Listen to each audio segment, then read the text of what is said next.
आमच्या नरेंद्र मोदी साहेबांनी पहिल्या दिवसापासून शब्द दिला आहे आणि विश्वास दिला आहे की ते देशाच्या तरुणाईबरोबर ते भक्कम पद्धतीने उभे आहे. आतापर्यंत मोदी साहेबांच्या कार्यकाळामध्ये याच्या अगोदर शेतकरी कायदे आणले होते, त्याला विरोध झाला, मोदी साहेबांनी शेतकरी कायदे परत घेतले. आता तरुणांच्या नीट संदर्भात आक्षेप होते, त्या संदर्भात त्यांची अडचणी होत्या. जे नीट बाबतीमध्ये आंदोलन करत होते, नीट बाबतीमध्ये काय प्रश्न होते, त्या बाबतीमध्ये असंख्य बदल आणि कठोर निर्णय, म्हणजे कोणी परत पेपर लीक करण्याची हिंमत पण करणार नाही अशा पद्धतीचे महत्त्वाचे निर्णय केंद्रीय मंत्रिमंडळाच्या माध्यमातून झालेले आहेत.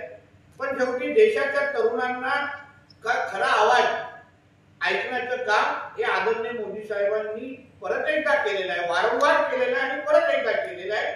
आणि म्हणून त्यांच्या भावनेचा आदर ठेवून आमचे संबंधित जे मंत्री होते त्यांचा राजीनामा, प्रधानमंत्रीचा राजीनामा दिलेला आहे. मला वाटतं ह्या बाबतीमध्ये आदरणीय मोदी साहेबांचा आणि केंद्र सरकारचा आपण आभार मानायला हवं. कारण का कधीच देशाच्या जनतेच्या विरोधात जाऊन आदरणीय केंद्र सरकारने आणि आदरणीय मोदी साहेबांनी कधीच भूमिका घ्यायचं ठरवलं नव्हतं.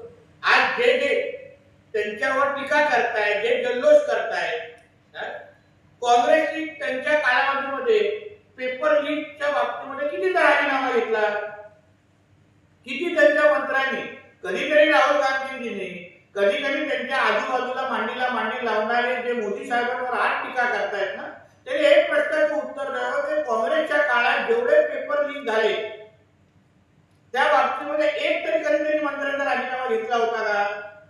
कधी एक पंतप्रधान मनमोहन सिंगना स्पष्टीकरण द्यायला दिलं होतं का? मोदी साहेब वारंवार जनतेशी बोलतायत, जनतेचा आवाज ऐकून घेतात, मन की बात खऱ्या अर्थाने मोदी साहेबच ओळखतात हे परत एकदा त्यांनी त्यांच्या कृतीतून सिद्ध करून दिलेलं आहे.